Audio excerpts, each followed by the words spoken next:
കൊല്ലം പുനലൂരിൽ കഞ്ചാവ് വേട്ടയ്ക്കിടെ പോലീസുകാർക്ക് നേരെ ആക്രമണം. Rural dance of team sub inspector Jyothish ഉൾപ്പെടെയുള്ള പോലീസുകാരെയാണ് ആക്രമിച്ചത്. വിൽപ്പനയ്ക്കെത്തിച്ച 2 കിലോ കഞ്ചാവുമായി സബിനേഷ്, വിഷ്ണു എന്നിവരെ പോലീസ് പിടികൂടി. ഇവരുമായി മനോജ് ചേരുകയാണ്. മനോജ്, പോലീസുകാർക്ക് നേരെയാണ് ആക്രമണമുണ്ടായത്. എപ്പോഴായിരുന്നു സംഭവം?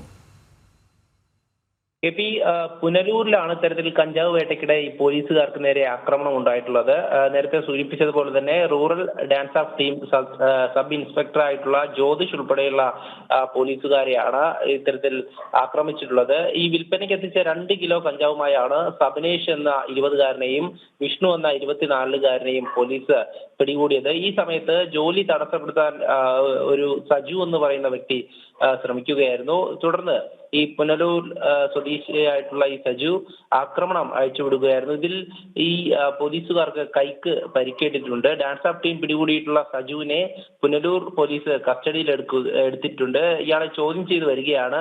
കഞ്ചാവ് എത്തിച്ച ഈ സംഘവുമായി ഈ പോലീസിനെ ആക്രമിച്ച പ്രതിക്ക് ബന്ധമുണ്ടോ എന്നുള്ളതാണ് പോലീസ് അന്വേഷിക്കുന്നത്. എന്തായാലും ഈ കഞ്ചാവ് വേട്ടയ്ക്കിടെയാണ് ഇത്തരത്തിൽ പോലീസുകാർക്ക് നേരെ ആക്രമണം ഉണ്ടായിട്ടുള്ളത്. പുനലൂരിൽ നിന്നാണ് ഇത്തരത്തിൽ 2 കിലോ കഞ്ചാവുമായി 2 പേരെ കസ്റ്റഡിയിൽ എടുക്കുന്നത്. എന്നാൽ ഈ സമയത്താണ് ഇത്തരത്തിൽ സജു എന്ന് പറയുന്ന വ്യക്തി പോലീസുകാർക്ക് നേരെ ആക്രമണം അയച്ചുവിട്ടത്. എന്തായാലും ഇവർ തമ്മിലുള്ള ബന്ധം പോലീസ് അന്വേഷിച്ചു വരികയാണ്.